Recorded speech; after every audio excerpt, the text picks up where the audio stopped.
Should we talk about? Let's see. We've got AJ Styles also. He, Who's in the news?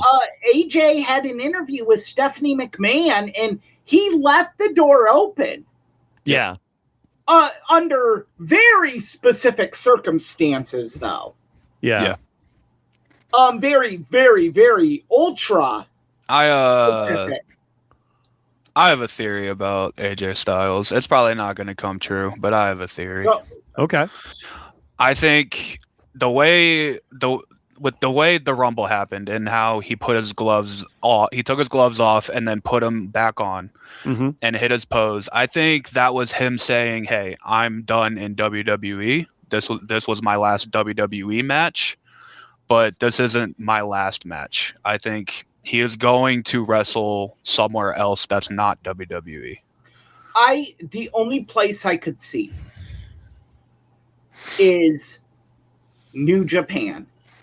I don't see a TNA run because I think TNA is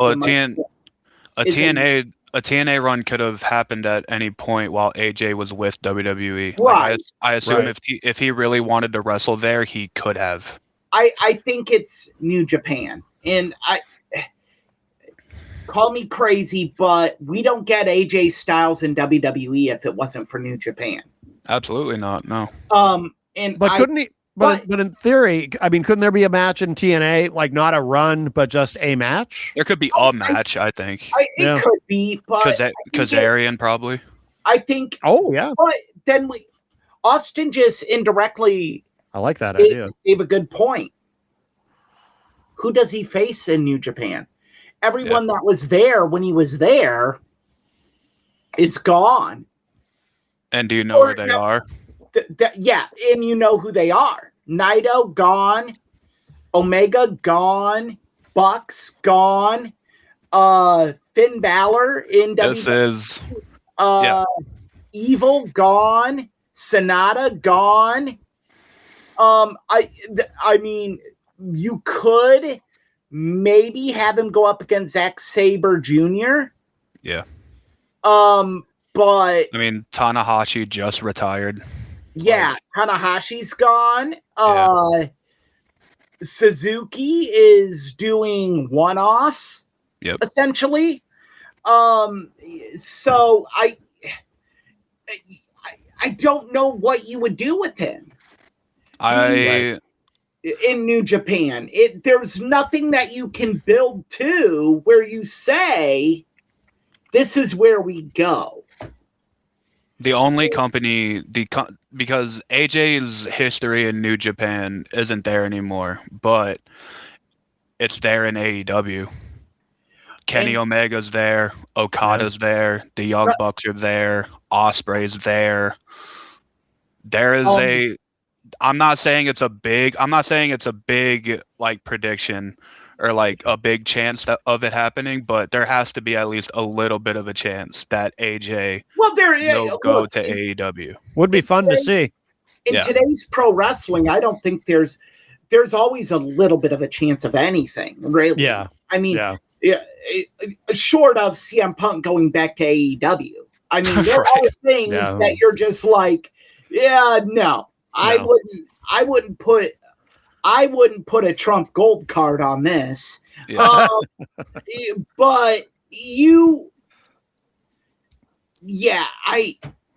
I don't know. It's interesting. But it goes back to my whole point is, does AEW know how to book an AJ Styles?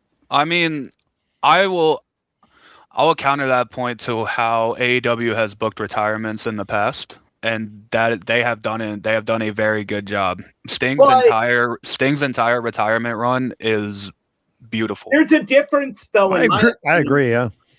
And yes, Sting's retirement run was great, but there's a difference between AJ Styles and Sting in regards to even just if we want to bare bones it down to what AJ can still do in the ring versus what Sting could not do. AJ can still go out there and have incredible matches. So I think that then,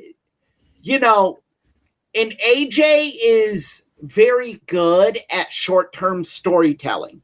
Yeah. That's true. That's a good point. He Yeah. spent more time in the Indies and ROH than he did WWE and New Japan. Mm-hmm. So he knows you can tell a story from A, B, C, stories done. And we only have these 3 shows to tell that story. Yeah.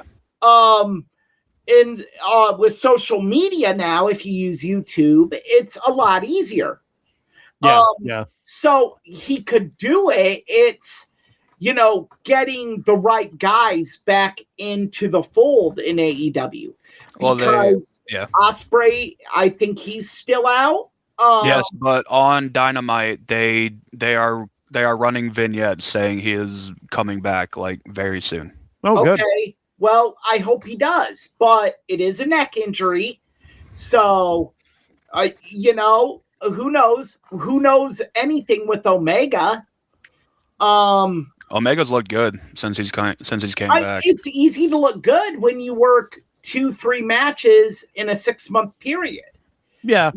I mean, with AJ, you're going to have to appear at some shows because you're going to want to build to this big payoff at a pay-per-view match. Mm-hmm. Yeah, but I think you want to air this on Dynamite if you do AJ Omega. But I think in this situation, though, it's not like he has to. Yeah, he's got to make some appearances, but it's not like they have to be matches. You know what I mean? You can build a storyline that builds to a match versus Omega without. You can have AJ wrestle on Dynamite a few times, or I wouldn't even have. Okay. I mean, I think it would be better to not. Yeah, I think you keep him as the pay-per-view attraction. Keep the mystique of that, and then you know what I mean, and that way too, you don't have to worry about. He is a 48-year-old man.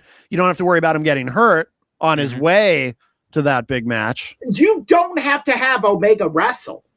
You don't have to have AJ wrestle. Right. But you have to have them in the building, building up, cutting promos. Yeah. This event. And from what if you need me to decipher what I'm going to say here, let me know and I will. Depends on if you believe what you see or believe what you read.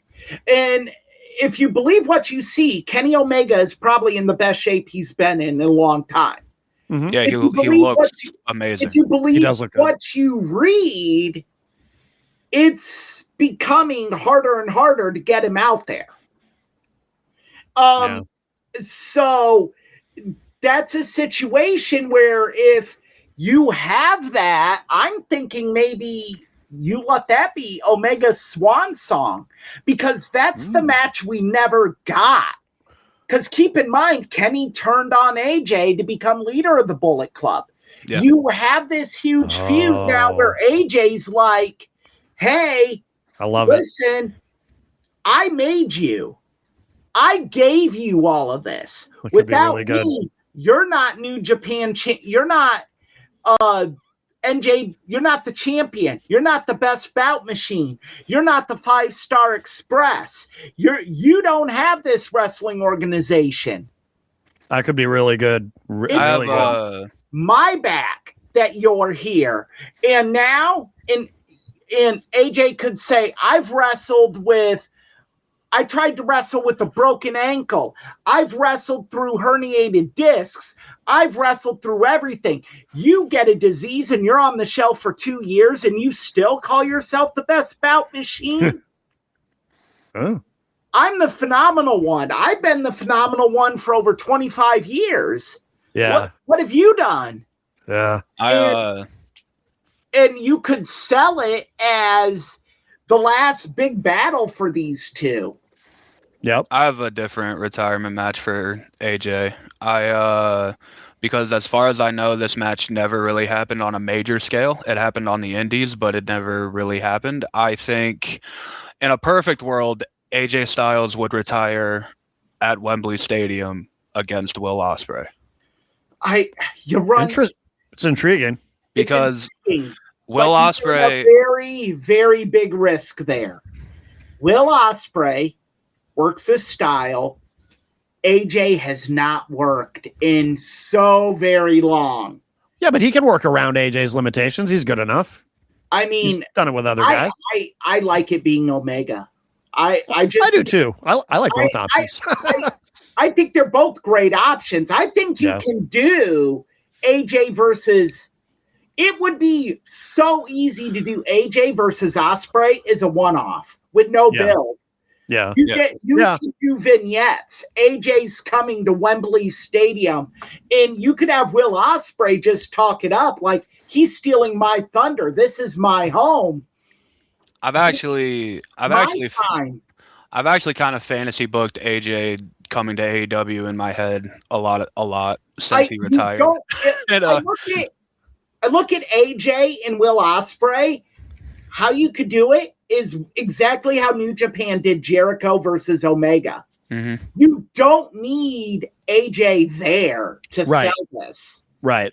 He just has to show up at Wembley. Yeah. I think because AEW's next pay-per-view is Revolution. It's not until March, I think. And I always thought that MJF, whoever he faces, if it's Andrade or Brody King again, I don't know who, but I would say after that match, that is when you do the Will Ospreay return. Will Ospreay comes into the ring, confronts MJF, and he goes to grab a mic.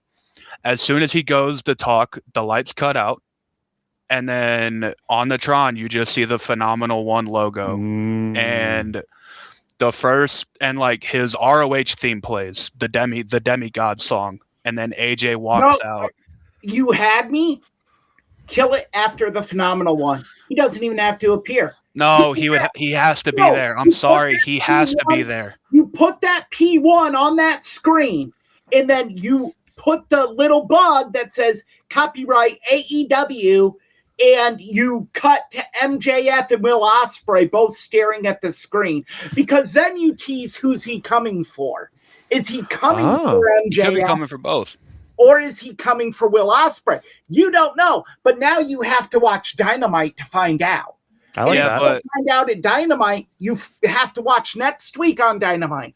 Don't find out then. Oh, you gotta buy the PLE, and you do these little vignettes whenever anything big is happening with the P1 popping up on the screen, like the Save Us Y2J promos. I just think it would be a great moment for AEW if all of that happened, but AJ is actually there and he comes into the ring and all you see is just a stare down with AJ and Will Ospreay. And then I like the idea. I just think you can do more with him not being there than you do with him being there. The mystique of it. Yeah, you build up the Phenomenal One mystique by like getting him, and you could then do it where because I think if you do MJF versus Will Ospreay, you're booking yourself into a position where you have to have MJF drop the title to Will Ospreay. Yeah, Ospreay has to win the belt, yeah. But if you do it the way I said you do the AJ thing, AJ's first appearances, he costs Will Ospreay against MJF. He appears, he comes out of the center tunnel, not the heel tunnel or the face tunnel. He does the whole lift the hoodie and flip the face. And the P1 and Will Ospreay standing there after he hits a finisher, and MJF catches him. 1, 2, 3. You keep the door open for a rematch between the two of them, but now you have a viable reason why MJF keeps the title and building this feud with AJ. By the way, I think it's worth noting, too, because you mentioned the P1 and everything. Apparently, AJ Styles did just file, as his contract was ending, a bunch of trademark applications for all his intellectual property. He copyrighted the P1 logo, and he copyrighted the Phenomenal One, AJ Styles. Yeah. Yep. But I believe he's always owned those, has he not? Yes, he has. That's what I thought. Yeah. He had a pro wrestling tea store. Yeah. The other thing too, I just wanted to mention about AJ Styles and always has impressed me is so in 2016 when he first showed up in WWE, his longevity in WWE is very impressive to me because I specifically remember when he showed up in 2016, I thought, okay, this is going to be like his last run. He's going to do one, 2 or 3 year run in WWE because what's that? It was supposed to be. Yeah. Well, because he was so beat up at that point. I was like, okay, he wants a run in the big league, right? Yeah. But this is gonna be it because he's so beaten up, and then it turns out to be a decade. Yeah, because that just amazes me. Because that New Japan and ROH run, the matches he was having in that run, it took a lot out of him. I know it had to have, and I think AJ was already in his 40s by the time he went to WWE. He was like mid 40s. I think lost in all this, and then we'll move on if you guys don't mind. AJ was on a prove it deal when he first got to WWE. Yeah. They wanted to put him in NXT. Vince didn't even know who he was, really, right? Yeah. Vince didn't care about him at all. They were going to throw him in NXT, and Samoa Joe said, no. Yeah. You put him on the main roster. People are going to know who he is. Yeah. I think we talked about this before. Like even his debut at the Rumble, Vince thought like this is just a waste. Like Vince thought no one would know who he was. That's why they had him enter number 3. Yeah. Yeah. Because Vince is like, okay, we'll get it out of the way. And then Roman Reigns looked like he didn't know who he was. Well, Roman didn't. Who's this? Roman was probably like, who's this vanilla midget that they're bringing in? And then he got a louder pop than he ever got. That's true. Yeah. Hey, put your ones up. I mean, Roman now, but that Roman, Roman. Yeah. I mean, look, you have a guy out there saying suffering succotash. Winks at the camera.